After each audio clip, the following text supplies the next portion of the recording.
Donc ce que j'ai senti dans l'élection de Trump, ça n'est pas tellement une poussée positive de la société américaine vers un nouvel espoir qui serait Trump. Je l'ai vécu comme une perte de confiance dans le camp adverse. Je crois qu'on est, on est des sujets des États-Unis à l'échelle géopolitique. On obéit et on attend de nos maîtres qu'ils décident pour nous. Et on s'excite inlassablement sur l'alternance américaine. On se dit, est-ce que ça va être bon pour nous? Est-ce que ça va être mauvais pour nous? Et des choses comme ça. L'ascension de l'Occident, c'était l'ascension du protestantisme qui avait imposé un niveau éducatif élevé. L'Angleterre, les pays scandinaves, l'Allemagne, qui est aux 2 tiers protestante, et bien entendu les États-Unis. Et donc ça, c'est des choses non réversibles. Vous voyez, si vous allez aux causes profondes du déclin, vous ne pouvez pas vous imaginer qu'un type mal élevé va inverser la donne. Les États-Unis d'Amérique, autrefois synonyme de puissance, de domination mondiale, mais aujourd'hui un géant qui vacille. On a Emmanuel Todd qui ne mâche pas ici du tout ses mots. Trump n'est pas le sauveur, mais un symptôme d'un déclin déjà bien amorcé, déclare-t-il. Derrière l'ascension de l'ancien président, c'est surtout une incapacité de système politique américain à répondre aux attentes de son peuple qui se cache. Et pendant ce temps, à l'étranger, des pays comme la Chine et la Russie observent et de plus en plus, l'Amérique perd de son éclat. Dans cette vidéo, on va décortiquer ensemble les raisons profondes de cette chute et voir comment elle redéfinit les relations internationales. Restez donc bien avec moi jusqu'à la fin de la vidéo pour comprendre les enjeux sous-jacents et surtout donner vos avis dans les commentaires. Et pensez à vous abonner à la chaîne pour ne rien manquer des débats politiques actuels. Bonjour Emmanuel Todd. Bonjour. Est-ce que le retour de Trump ne permet vraiment pas un retour de la grandeur américaine ? Moi, je pense pas, parce que je sais que tout le monde vit ou essaye de vivre Trump comme un homme victorieux. Et il l'est, en un sens, dans son propre système. Mais il est victorieux dans une société, dans une économie qui part en morceaux, en fait. Qui surtout, en plus, est en train de perdre une guerre à l'échelle mondiale contre la Russie. Et donc, en fait, à la surprise générale, parce que je sais que tout le monde est dans l'ivresse de l'hyperpuissance de Trump en tant qu'individu magique, etc. Mais il va passer dans l'histoire. Tout le monde, enfin, passer ses adversaires et passer des tracteurs, il en garde beaucoup. Non, mais il le pense dangereux et puissant quand même. Oui, mais en fait, il passera dans l'histoire comme le président de la défaite des États-Unis. Donc le job de Trump, ça va être de gérer la défaite des États-Unis face à la Russie. On ne le voit pas encore, mais c'est ça qu'on va vivre dans l'année. Alors, justement, on va revenir justement sur ces différents enjeux, mais juste, moi, je voudrais quand même avoir votre point de vue. Ça fait plusieurs semaines, je le dis, je vais tout vous dire, je dis, mais ce serait bien d'avoir quand même le commentaire d'Emmanuel Todd sur la réélection de Trump. Comment vous avez analysé sa victoire ? Je l'ai analysé un peu à l'envers des gens. Les gens parlaient de poussée de Trump dans les électorats latinos, noirs, quelque chose de genre. Mais en fait, ce qui a été manifeste, c'était plutôt l'effondrement de l'électorat démocrate. C'est-à-dire que je crois qu'on est, on est des sujets des États-Unis à l'échelle géopolitique. On obéit et on attend de nos maîtres qu'ils décident pour nous, et on s'excite inlassablement sur l'alternance américaine. On se dit, est-ce que ça va être bon pour nous? Est-ce que ça va être mauvais pour nous? Et des choses comme ça. Mais ce qu'on n'accepte pas de voir, c'est que la tendance historique de fond, c'est un déclin des États-Unis. C'est-à-dire une chute des capacités productives. L'Empire américain a définitivement décliné. Oui, enfin, dans mon livre, la défaite de l'Occident, j'essayais de comprendre l'incapacité industrielle et militaire américaine, l'incapacité à soutenir l'Ukraine, à produire des obus, à produire assez de missiles et des choses comme ça. Et puis je remontais par étapes à l'incapacité à produire des ingénieurs, c'est-à-dire des gens qui savent faire des choses. Et puis je remontais à la chute du niveau éducatif, au type de formation. Et puis au-delà, à l'effondrement de l'éthique protestante, qui avait été la force, pas simplement des États-Unis, mais de l'Occident. L'ascension de l'Occident, c'était l'ascension du protestantisme qui avait imposé un niveau éducatif élevé. L'Angleterre, les pays scandinaves, l'Allemagne, qui est aux 2 tiers protestante, et bien entendu les États-Unis. Et donc ça, c'est des choses non réversibles. Vous voyez, si vous allez aux causes profondes du déclin, vous ne pouvez pas vous imaginer qu'un type mal élevé va inverser la donne. Mais je suis peut-être bénéficiaire ou victime, je ne sais pas, de ma formation d'historien de la longue durée, élève d'Emmanuel Leroy-Ladurie. J'applique au présent ce qu'on m'a appris à faire pour le XVIIIe siècle. On va justement, c'est intéressant de vous entendre sur cette perspective de l'histoire. On va continuer de forer, mais moi je vais me faire l'avocat du diable quand même, parce que les dirigeants quand même étrangers continuent de venir aux États-Unis, notamment rencontrer le nouveau président. Là, c'était le cas de Giorgia Meloni ce week-end encore. Ah oui, oui, mais attention, il y a 2 mondes différents. Il y a ce qu'on appelle le monde occidental, qui est la sphère de domination américaine, en fait. L'OTAN plus la Corée et le Japon. Alors nous, on est dans le système. Mettez l'Australie aussi dedans. Oui, toute l'anglosphère. Ça va de soi. La Nouvelle-Zélande, si vous voulez, on peut rajouter des choses comme ça. Et le Canada, bien sûr.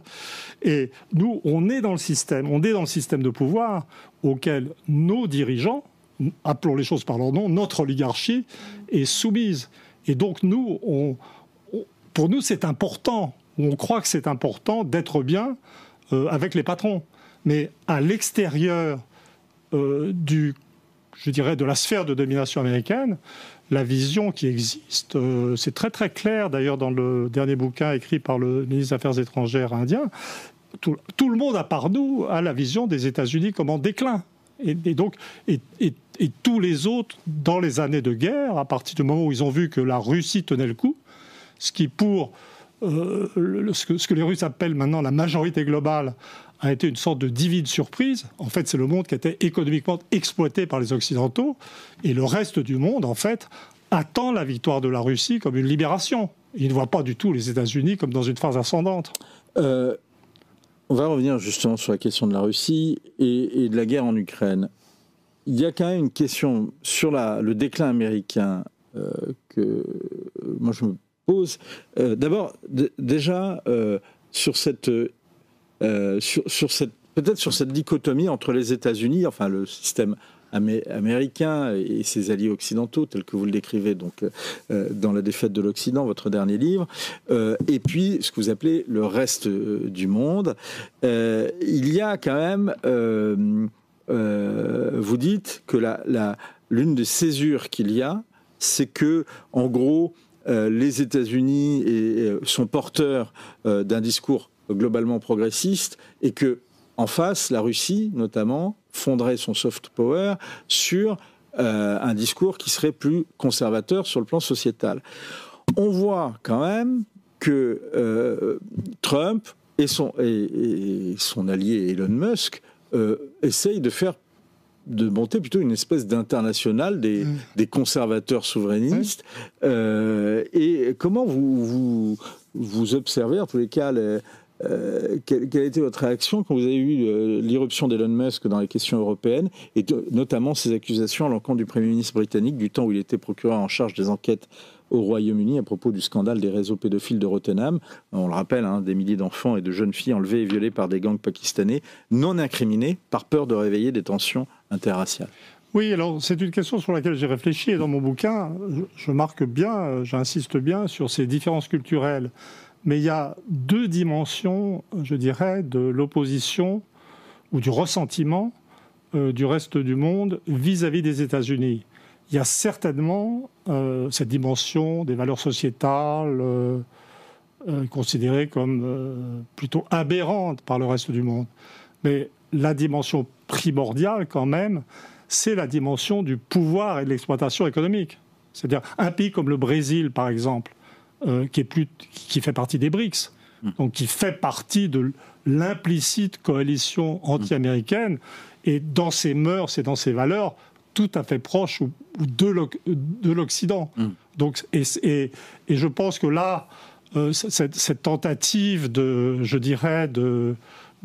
vois bien ce dont vous parliez, cette espèce de nouveau national-conservatisme, et qui serait censé être en phase avec le poutinisme même, finalement.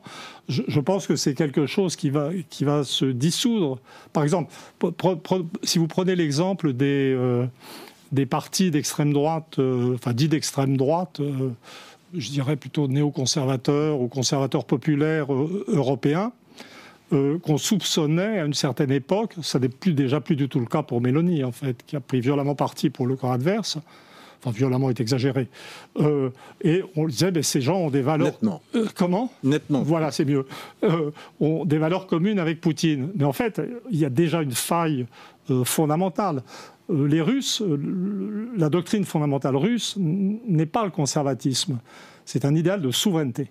C'est un idéal de souveraineté absolue. Les Russes veulent la souveraineté de la Russie et ils ne se laisseront pas marcher sur les pieds. C'est un idéal qui, pour nous, est assez difficile...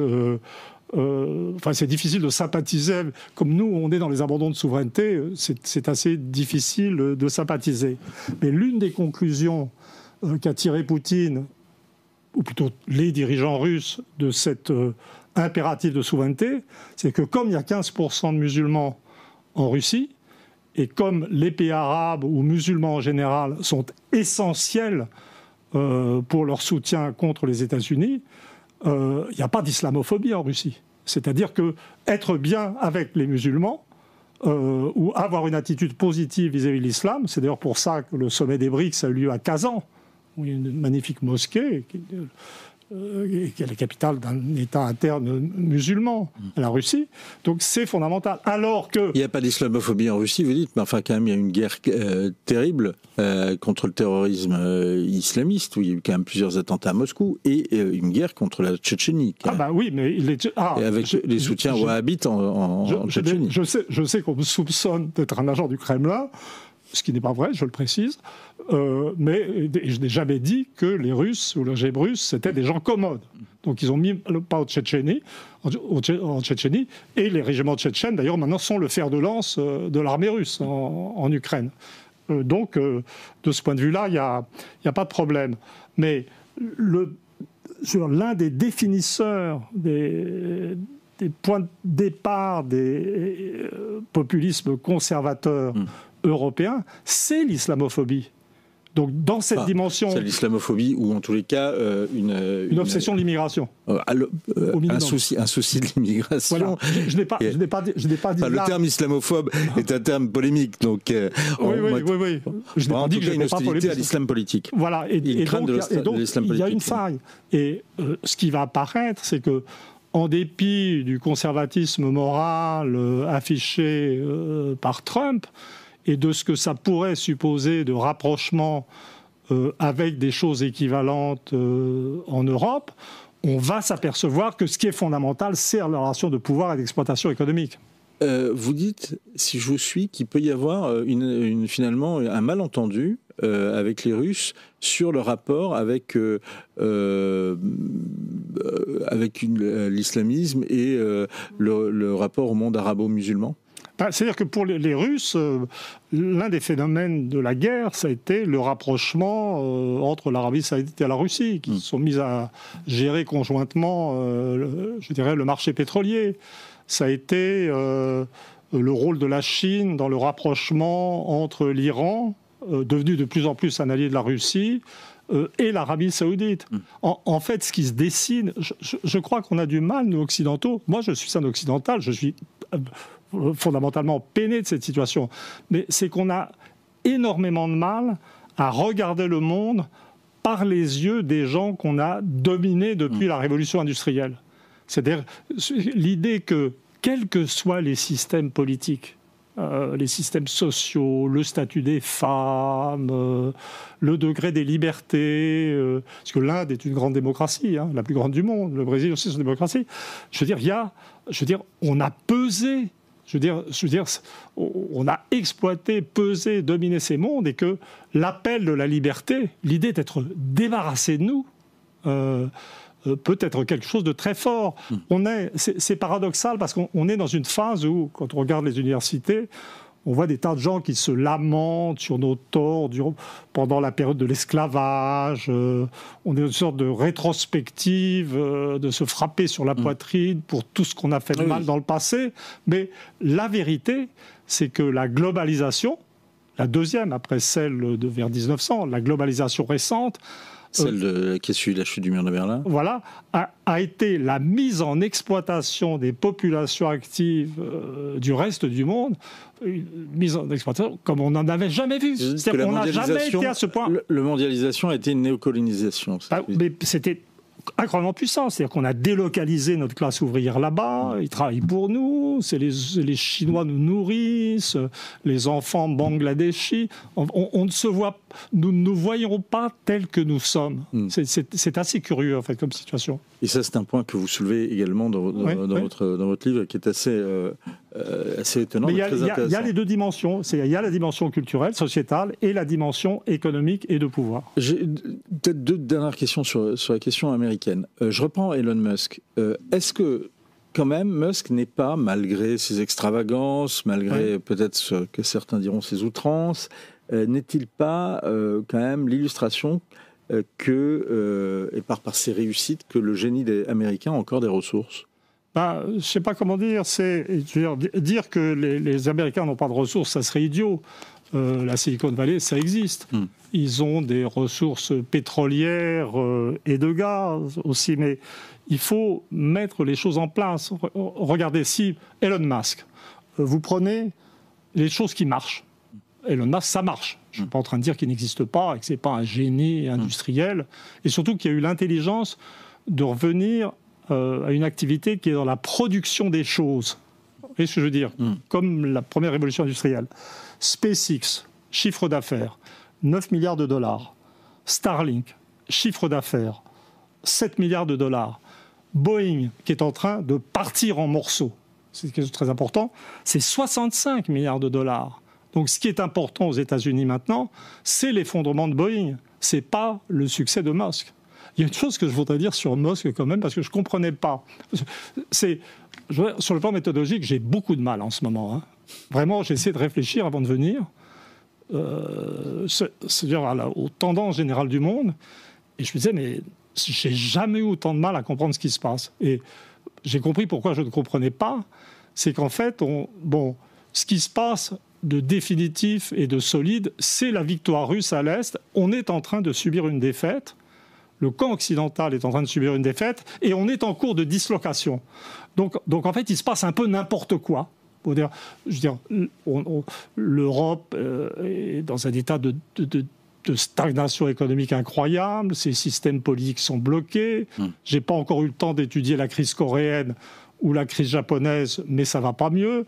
Les États-Unis, je dirais, on voit ce qu'on voit. Et donc, il y a tous ces mouvements désordonnés, mais qui en fait ne sont que les manifestations désordonnées d'un processus de dislocation. Alors, petite pause rapide. Si vous aimez donc le travail que je fais ici et que vous avez envie donc de me soutenir, il ne suffit tout simplement que de me laisser un gros pouce bleu et de vous abonner à la chaîne.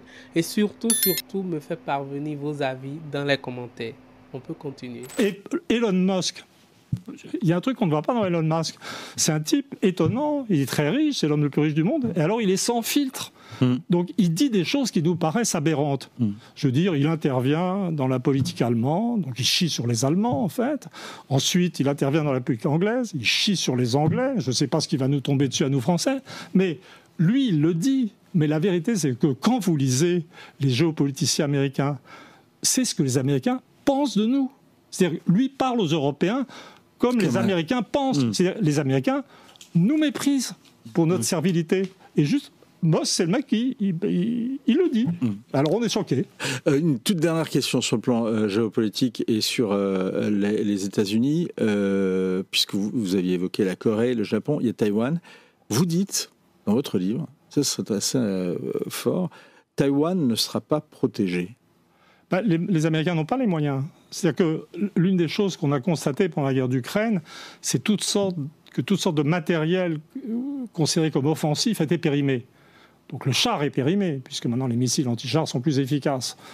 Les avions sont périmés, en un certain sens. Donc maintenant, c'est du drone pas cher et toutes cette sortes de choses.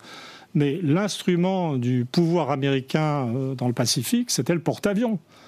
Avec les missiles hypersoniques, je veux dire, une guerre entre la Chine et les États-Unis dans le Pacifique, elle durait 10 minutes. En fait, donc c'est fini. Et donc jamais les Américains, peut-être qu'ils arriveront à lancer Taïwan, la Corée et le Japon dans des aventures coûteuses pour eux. Un peu comme l'Ukraine a été lancée dans des aventures par les Américains. Mais se mouiller et s'engager là-bas, c'est déjà trop tard. Ils sont comme ils sont déjà presque à bout de ressources sur l'Ukraine, c'est peu vraisemblable. Une dernière question. Pourquoi dites-vous que la politique américaine est à sa façon gender fluide ? Gender fluide, parce que c'est... Non, mais ça, c'est très important, parce que c'est une très bonne introduction pour comprendre ce qui va se passer, ce qui ne va pas se passer dans les négociations avec les Russes. Gender fluide, parce qu'elle est l'un des principes de la politique américaine extérieure, c'est la non-fiabilité.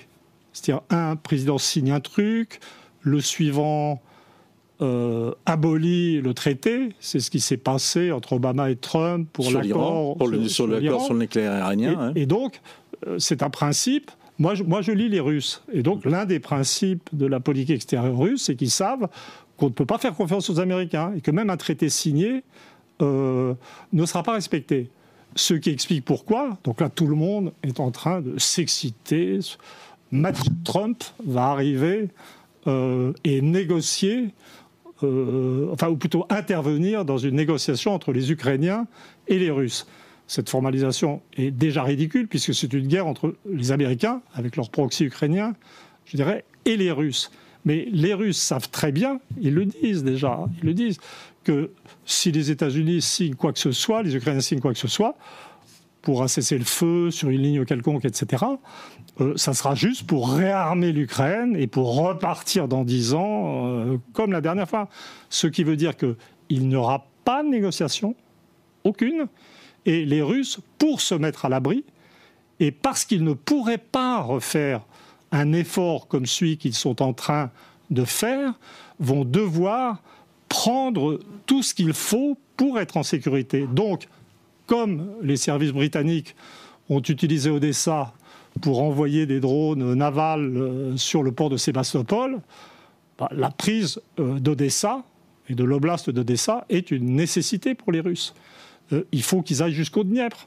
Il faut qu'ils contrôlent la partie orientale de Kiev et qu'ils mettent un régime à leurs mains. Et donc, il n'y aura pas de négociation. Vous voyez ? Et ça, c'est parce que la politique extérieure américaine est, comme vous l'avez rappelé, gender fluide. C'est-à-dire que on change de sexe, on abolit les traités, on est dans le flou. Mais c'est ça la décadence, hein. On est dans le flou. Vladimir Poutine a présenté ses vœux cette année. On a écouté ceux de Trump, on va écouter ceux de Poutine et on revient justement sur la question de la Russie, parce qu'il y a quelques questions à sur la Russie. Sur la Russie. Ouais. Мы ставили перед собой большие цели и достигали их. Не раз преодолевали испытания, потому что были вместе. Именно так крепло наше единство, наша вера в себя и в свои силы, в свои возможности. Да, нам предстоит еще многое решить, но мы можем по праву гордиться тем, что уже сделано. Это наше общее достояние, надежная основа для дальнейшего развития. Наша страна, независимая, свободная и сильная, смогла дать ответ на сложнейшие вызовы. И сейчас, на пороге Нового года, мы думаем о будущем. Уверены, что все будет хорошо, будем идти только вперед. Точно знаем, что абсолютной ценностью для нас была, есть и будет судьба России, благополучие ее граждан. Alors, on a entendu, lu ce que dit Vladimir Poutine. Une question qui n'est pas abordée là, mais est-ce que la chute de Bachar al-Assad ne marque pas, à l'inverse, un recul du soft power russe ? C'est un échec indéniable pour la Russie. dont on verra l'ampleur, puisque la discussion du statut des bases russes dans les provinces côtières de la Russie... De la Syrie de la Syrie est encore en discussion, mais il est certain que c'est une claque, il n'y a pas de problème. Cela dit, ça se passe sur un front qui est devenu, pour les Russes, complètement secondaire. Donc c'est pas... moins existentiel, effectivement. En fait, et d'ailleurs, ils sortiraient facilement, sans faire d'histoire. Les Russes ont... Comment dire, l'attitude générale des Occidentaux en politique actuellement, c'est de faire des discours, de parler, et de ne pas agir. Et puis surtout de se fixer des objectifs dont on n'a pas les moyens. Quand on analyse la politique russe, c'est un peu l'inverse. C'est-à-dire ils affirment des principes, et ensuite il y a un grand souci pragmatique de ne pas faire d'effet de manche. C'est-à-dire s'il faut 2 ans, 3 ans, 4 ans, 5 ans pour gagner cette guerre en n'ayant pas trop de pertes, etc., on prend dans ce temps-là. S'il faut prendre tel ou tel allié, on prend dans ce temps-là. S'il faut se retirer d'endroits conquis, on l'a vu pendant la guerre d'Ukraine, lors de la première contre-offensive ukrainienne qui avait réussi, on se retire. Et s'il faut se retirer de Syrie, qui est devenu un front secondaire, on se retire. C'est-à-dire qu'ils sont... nous, on est dans un pays dominé par la publicité ou par des mœurs publicitaires. Ce n'est pas une insulte. Ma mère était une grande publicitaire. Donc je suis né là-dedans, si on peut dire. Mais on est dans l'effet d'annonce, dans le spin, dans les effets de manche, en fait, etc.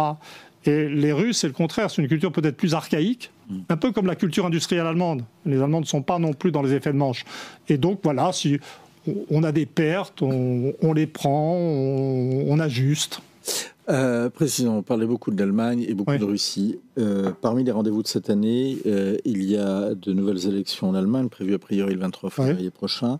Est-ce que vous pensez que la CDU, qui est favorite de cette élection, pencherait pour un rapprochement avec la Russie ? La CDU, non. Et en fait, pour moi, l'Allemagne, c'est la clé. C'est-à-dire que la question qui est posée pour l'Occident, c'est accepte-t-il ou non sa défaite ? C'est comme ça que ça se pose pour nous. Les Russes vont avancer jusqu'au Dniepr, jusqu'à Odessa, et puis ils vont s'arrêter. C'est le scénario. Oui, bien sûr, oui. Vous voyez, je ne suis pas un agent du Kremlin, là. Je donne mes instructions à Poutine. C'est pas dans leur texte. Vous voyez, c'est autre chose. Et puis ils s'arrêteront, donc il va y avoir un double choc pour l'Occident. D'abord, les Russes ont gagné, et puis ensuite, tout ce qu'on nous annonçait sur les offensives russes en Europe était absurde, puisqu'ils ne vont plus bouger. Donc on va avoir un effet de délégitimation de nos classes dirigeantes en termes de compétences ou d'honnêteté tout à fait spectaculaire. Mais je veux dire, si les Américains ou les oligarchies secondaires d'Europe n'acceptent pas cette défaite, il peut y avoir une sorte de tentation de relancer, en fait. Un peu comme on peut dire. Et le pays qui est important, le seul pays qui a la capacité industrielle de poser un problème militaire aux Russes, c'est l'Allemagne. Donc si les Américains arrivent à vraiment lancer l'Allemagne dans la guerre, l'Allemagne est l'un des gros contributeurs en termes financiers au budget de l'Ukraine, d'une façon ou d'une autre, mais pas sur des armes militaires offensives. Mais si les Américains arrivent à obtenir que Scholz tombe alors qu'il a été prudent, les Allemands n'ont toujours pas livré de missiles Taurus. Et s'ils arrivent à obtenir qu'un nouveau gouvernement allemand entre de plein pied dans la guerre, alors là, on risque la catastrophe nucléaire. Parce que les Russes ont annoncé... Alors la politique russe n'est pas gender fluide. S'ils annoncent qu'ils vont faire quelque chose dans tel ou tel type de situation, ils sont totalement fiables. Qu'est-ce qu'ils pourraient faire ? Ils utiliseront des armes nucléaires tactiques. Parce qu'ils n'auraient pas les moyens. Autant les Russes ont les moyens de faire face à l'industrie américaine, qui est devenue très fragile. Le complexe militaro-industriel américain est devenu incapable de produire des choses en série suffisante. Ils n'ont pas produit les bons types de matériel, etc. Autant l'industrie allemande serait capable de produire ce qu'il faut.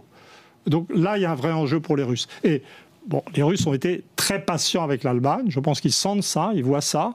Mais honnêtement, si l'Allemagne s'engageait complètement, Et ça serait le cas s'il y avait une victoire de la CDU. c'est une possibilité. Et si l'Allemagne s'engage complètement, compte tenu de ce qu'ont été les rapports historiques entre l'Allemagne et la Russie dans le passé, je veux dire, je rappelle que pour l'Union soviétique, alors pas juste la Russie, mais pour toute l'Union soviétique, mais la Russie était le gros truc, la Deuxième Guerre mondiale, ça a été 25 millions de morts. Et là, je pense que si l'Allemagne s'engage là-dedans, là, les Russes seront sans pitié. Est-ce que, pour revenir à vos thèses, les sociétés patrilinéaires peuvent triompher des sociétés à famille nucléaire? C'est la Alors grande on va répéter, peut-être il faut redéfinir rapidement ce qui est patrilinéaire et famille nucléaire. Alors, la famille nucléaire, c'est nous, mais depuis très longtemps. C'est-à-dire, Donc c'est un père, une mère, des enfants, une des enfants, ce qu'on considère comme moderne, mais qui était typique des paysans du bassin parisien, des paysans du bassin de Londres, des colons américains. Ça donnait des sociétés fluides qui ont produit les démocraties, en fait. La révolution démocratique, le cœur de l'Occident libéral, c'est l'Angleterre, les États-Unis et la France, en collaboration. C'est ces trois pays qui ont inventé la démocratie libérale. Et le fond anthropologique de la démocratie libérale, c'était la famille nucléaire. Mais la famille nucléaire où il y avait pas forcément de la religion, mais des cadres mentaux hérités des disciplines religieuses d'autrefois, qui ont complètement disparu. En face, ou à côté même, il y avait des sociétés patrilinéaires avec des structures familiales plus complexes. En Allemagne, c'était la famille souche, avec un principe de l'héritier unique, en général l'aîné des garçons, et plus à l'est encore, la famille communautaire russe, c'est-à-dire le père, ses fils, etc. Et dans la première phase de modernisation, c'est les sociétés de l'Est patrilinéaires qui ont eu du mal, parce que la révolution industrielle était un arrachement au sol. C'était très douloureux. L'effondrement religieux là-bas a eu des effets catastrophiques, et c'est là qu'on a vu apparaître des sociétés totalitaires, le nazisme, le communisme, etc. Dans l'état actuel des choses de dissolution de toutes les autres croyances, c'est les régions de famille nucléaire qui n'ont plus rien en termes de structure, d'organisation sociale. Et c'est là qu'apparaissent les formes de décomposition les plus avancées, ce que j'appelle le nihilisme, c'est-à-dire le vertige du rien, la passion de la guerre, etc. Alors que dans les sociétés où il y a des traces patrilinéaires, et j'inclus l'Allemagne là-dedans, et la Russie, ou le Japon, il y a des restes d'un ordre familial qui les mettent à l'abri d'un désordre total. Emmanuel Todd, il nous reste, je suis désolé, moins d'une minute. Est-ce que la Chine est une puissance redoutable? La Chine est une puissance redoutable, mais elle n'est pas la puissance qui dominera le monde. C'est exclu par, tous les démographes le savent, hein. Leur indicateur de fécondité est au maximum 1,3. La population a diminué. La diminution et la politique antinataliste feront reculer la Chine. Il est exclu qu'il s'effondre tout de suite, mais il est exclu qu'il domine le monde. Quels sont les contrepoids au nihilisme qui existent en France? Il y a, comment dire, on a... je vais dire un truc idiot, c'est... Les sociétés quand même européennes, ça serait vrai aussi pour l'Italie et c'est vrai pour l'Allemagne, sont quand même des vieilles sociétés ancrées dans une histoire très ancienne, avec même en l'absence de paysans, on garde un contrepoids. C'est-à-dire, j'ai envie de dire un truc idiot. Allez-y.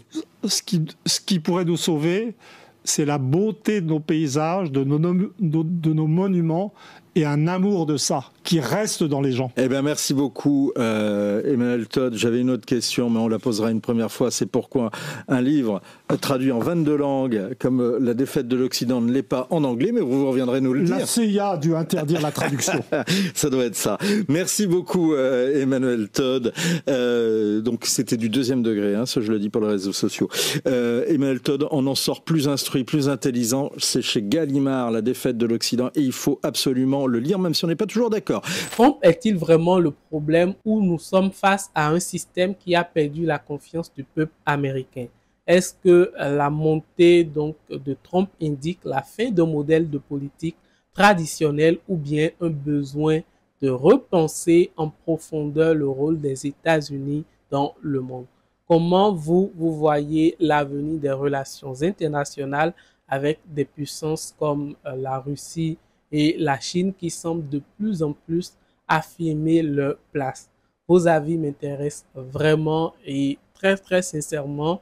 Donc n'hésitez pas à me les faire savoir dans les commentaires et surtout n'oubliez pas de vous abonner à la chaîne et de rester à jour avec toutes les analyses sur les grands enjeux politiques du monde. Je serai dans les commentaires moi-même pour échanger avec vous. Donc tout de suite, on y go.